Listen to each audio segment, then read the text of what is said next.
안녕하십니까, 노선노입니다. 10월 30일 일요일입니다. 사실 아마 지금 대한민국 모든 국민들이 다 그렇겠지만 정말 마음이 지금 참담하고요. 마음이 무겁습니다. 이태원 참사로 인해서 운명을 달리하신 고인분들의 명복을 빌고요. 또 부상자들의 빠른 쾌유를 기원드리겠습니다. 그렇지만 애도를 하더라도 일단은 또 일상도 어느 정도 해야 되기 때문에 주식시장에 대해서는 한 주일 동안 어떻게 대응을 해야 될지 차분하게 잘 좀 설명을 해보도록 하겠습니다.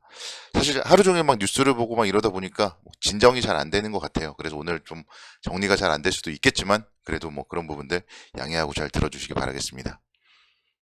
먼저 어제 새벽에 마감되었던 미국 시장부터 좀 살펴보도록 하겠습니다. 해외 시장은 어제 상당히 좋은 움직임 속에서 마감을 했습니다. 애플 효과, 인텔 효과 등으로 인해서 상당히 좀 좋은 모습으로 주말을 상당히 좀 기분 좋게 맞이했는데 어제 밤에 이제 이태원 쪽에서 좀 참사가 나면서 일요일은 좀 상당히 마음이 무거운 것 같아요.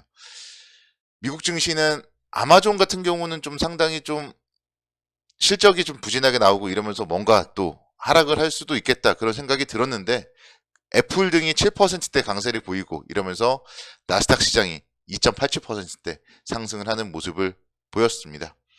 그리고 S&P 500 지수도 2.4%대, 다우존스도 2.5%대 이렇게 강세를 보이면서 3대 지수 모두 2%대 강세를 보이면서 사실 미국 시장만으로 봤을 때는 또 내일부터 시작될 한 주일 동안의 시장 좀 기대감을 가질 수 있다. 좀 이런 생각이 들었는데요. 일단은 그 부분은 다시 한번 또 긍정적 관점으로 좀 접근을 해봐야 될 것 같습니다. 사실 시장 같은 경우는요, 지금이 그래요. 주식 시장이 떨어질 때는 뭔가 계속 막 악재들이 나왔는데 지금 이렇게 좀 반등을 하는 국면에서는 뚜렷하게 호재가 나오는 건 없는 것 같아요. 그래서 왜 오르는지 모르는데 오르는 게 좀 가장 어려울 때가 아닌가 그런 생각을 해봤는데요. 이 부분은 그러니까 다시 한번 또 생각을 해본다면은 역시 그래도 밸류에이션이 매력적이다 이런 부분들이 좀 반등의 원동력이 아닌가 이렇게도 말씀을 드릴 수가 있겠습니다.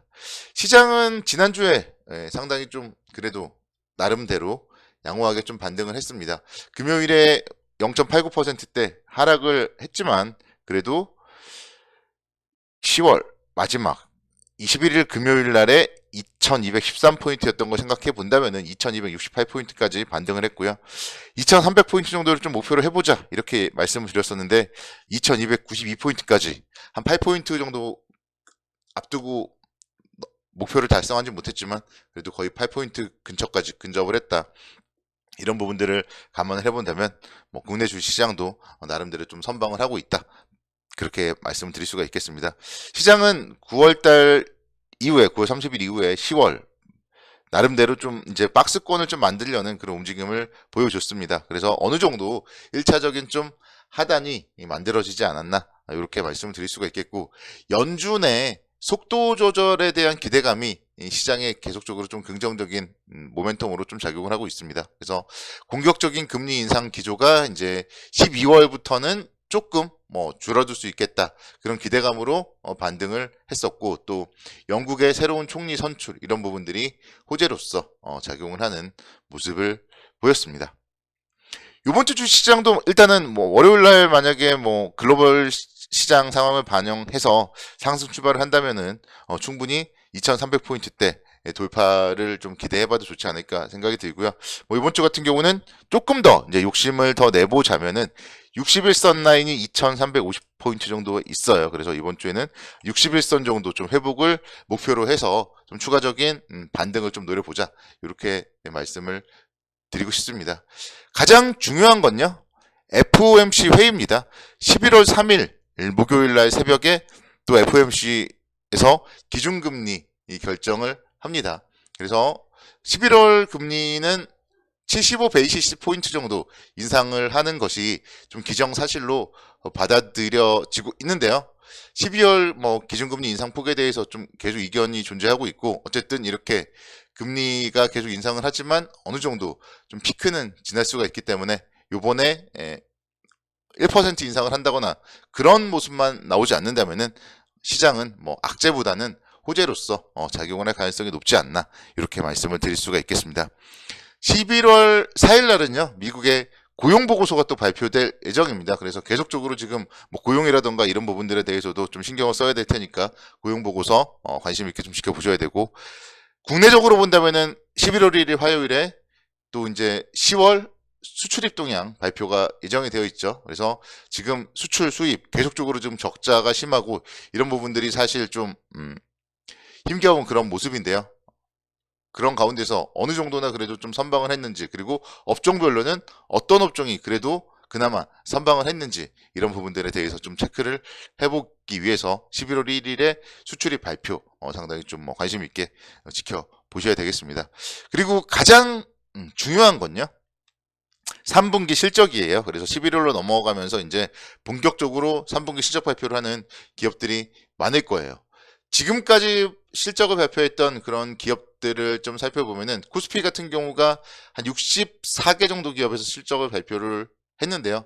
그 중에 28개 기업 정도가 컨센서스를 상회했었고, 또 36개 정도 기업은 뭐 컨센서스를 또 하회하는 그런 모습을 보였습니다. 그래서 이런 부분들, 여러분들이 뭐 각자 보유 종목이 다를 테니까 보유 종목들의 실적 발표를 좀 체크를 해보면서 실적이 컨센서스에 부합했는지, 또 다음 분기에 대한 예상치는 어떻게 됐는지, 이런 부분들에 대해서 계속적으로 좀 체크를 해보시면 무리가 없어 보입니다. 그래서 주식시장은요, 지금 분명히 기술적 반등 국면에 있습니다. 그리고 이 반등에 대해서는 제가 기술적 반등이라고 표현을 하죠. 그렇기 때문에 2350, 그리고 또 바로 위에 보면은 2400포인트대도 이제 121선이 있습니다. 그래서 이런 역배열 상태에서는 한 번에 바로 뭐 2600포인트, 2800포인트 이렇게까지는 올라가지는 못해요. 그래서 NH투자증권 쪽 리포트를 살펴보니까 뭐 전방에 과속 방지 턱이 있습니다, 이런 제목이 달려 있더라고요.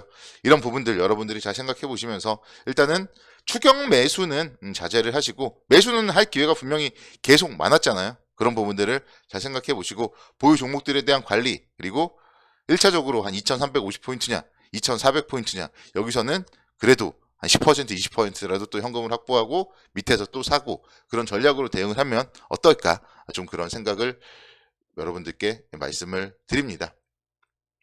그리고 이제 관심 종목군 뭐 이런 부분들도 좀 말씀을 드린다면은, 요즘에 반도체가 가장 좋습니다. 그래서 반도체 관련주 계속적으로 좀 관심에 대한 끈을 놓으면 안 되겠다, 이렇게 설명을 드리겠고, 종목으로 집어서 좀 말씀을 드리자면은, 지난주에도 제가 이제 오리온이라는 종목을 말씀드렸었는데, 이번 주에도 제가 대상이라는 음식료 업종을 좀 긍정적 관점으로 접근해보자, 이렇게 설명을 드리고 싶습니다. 그래서 지금 시기에 좀 가장 맞는 그런 업종 중에 하나가 음식료 업종이에요. 여러분들께 그 부분을 설명을 드리기 위해서, 이런 인플레이션 시대, 물가 상승 시대, 물가 상승을 가격으로 전가할 수 있는 이런 좀 큰 음식료 기업들 긍정적 관점으로 접근을 하자, 이런 얘기를 다시 한번 드리고 싶어요.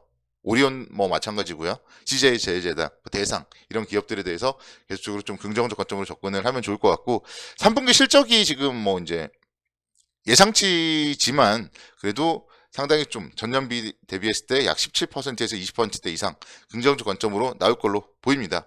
왜냐면은 가격으로 전가를 했기 때문에 당연히 매출이 늘어나고, 또 영업이익도 충분히 긍정적 관점으로 접근이 가능하다, 이렇게 말씀을 드릴 수가 있겠어요. 그래서 가격 인상의 효과가 이어지기 때문에 실적이 상당히 좋을 건데, 주가는 4월 달에 27,000원대였고 지금은 이제 21,000원대예요. 그래서 지금의 자리, 그리고 뭐 더 밀리지도 않죠. 그래서 6월 달에 19,400원과 최근의 자리 어느 정도 좀 저점이 높여가는 쌍바닥을 만들고 있는 이런 모습들도 생각을 해본다면은 충분히 긍정적 관점으로, 여기서 뭐 27,000원대 전고점까지는 너무 무리라고 생각을 할 수도 있겠지만, 최소한 24,000원대까지 그래도 한 10에서 15% 정도는 좀 수익을 거둘 수 있는 구간이다, 이렇게 말씀을 드릴 수가 있겠습니다. 원자재 가격이라던가 이런 부분들 뭐 계속적으로 좀 뭐 살펴보면은요, 역시 마찬가지로 또 피크아웃은 지났어요. 특히나 이제 해외 식품 사업의 성장성이라던가 이런 부분들도 좀 감안을 해봤을 때 대상,